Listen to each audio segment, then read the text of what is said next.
വിഴിഞ്ഞം അന്താരാഷ്ട്ര തുറമുഖം യാഥാർത്ഥ്യമാക്കിയ പിണറായി സർക്കാരിന് നന്ദി പറഞ്ഞ വിഴിഞ്ഞം സ്വദേശികൾ. വിഴിഞ്ഞം രാജ്യത്തിന്റെ അഭിമാന പദ്ധതിയെന്നും ജനങ്ങൾ.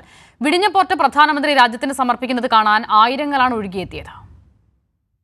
കേരളത്തിന്റെ സ്വപ്ന സാഫല്യം വിഴിഞ്ഞം പോർട്ട് യാഥാർത്ഥ്യമാകുമ്പോൾ പിണറായി സർക്കാരിന് ജനങ്ങൾ നന്ദി പറയുകയാണ്. ആര് തറക്കല്ലിട്ടാലും ആര് തുടങ്ങി വെച്ചാലും ആർജവമോടെ പിണറായി സർക്കാർ ഈ പദ്ധതി നടപ്പിലാക്കി. അവരുടെ ആര് വാദിച്ചാലും ശരി, കാശുണ്ടെങ്കിലേ കാര്യം നടക്കൂ. ഉദ്ഘാടനം ചെയ്ത് കല്ലിട്ടെന്നും പറഞ്ഞ് കാര്യം നടക്കില്ല. ഇവിടെ കേന്ദ്ര ഗവൺമെൻറ് എന്താ കൊടുത്തത്? തടസ്സം നിന്ന ആരാ ഈ പദ്ധതിക്ക്? ആർജവമോടെ ഇത് നടപ്പിലാക്കിയതാരാ? ഈ നടപ്പിലാക്കിയവനാണ് അതിൻ്റെ ക്രെഡിറ്റ്, അല്ലാതെ എവിടെയെങ്കിലും ഇരിക്കുന്നവനല്ല. എവിടെയെങ്കിലും ഇരുന്ന് ക്രിട്ടിസൈസ് ചെയ്യുന്നതിനല്ല അതിൻ്റെ ക്രെഡിറ്റ് കൊടുക്കേണ്ടത്.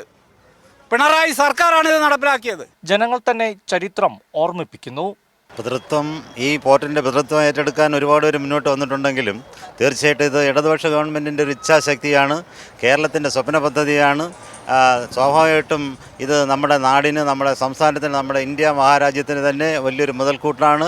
ഇതിൻ്റെ ഈ വികസനം പാർട്ടി ഭേദമന്യേ, പക്ഷഭേദമന്യേ എല്ലാ ആളുകൾക്കും പ്രയോജനകരമായ ഒന്നായി തീരും. ക്രെഡിറ്റ് അടിച്ചു മാറ്റാനെത്തുന്നവരെയും ജനങ്ങൾ തിരുത്തുന്നുണ്ട്. കേരളമാണ്, നമ്മൾ മുഖ്യമന്ത്രിയാണ് ഇതിനെല്ലാത്തിനും മുൻകൈയെടുത്തത്. ഇപ്പം വന്നിരിക്കണം നരേന്ദ്രമോദി എന്നും പറഞ്ഞു. പക്ഷെ അങ്ങനെയല്ല ചെയ്യേണ്ടത്.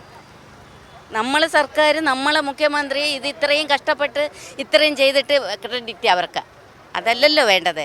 നമുക്ക് വേണ്ടി പാവങ്ങൾക്ക് വേണ്ടി പ്രയത്നിച്ച നമ്മളെ മുഖ്യമന്ത്രിക്കാണ് അതിൻ്റെ ക്രെഡിറ്റ് കിട്ടേണ്ടത്. പ്രതിസന്ധികളെല്ലാം അതിജീവിച്ച ഒടുവിൽ വിഴിഞ്ഞം പോർട്ട് യാഥാർത്ഥ്യമായിരിക്കുകയാണ്.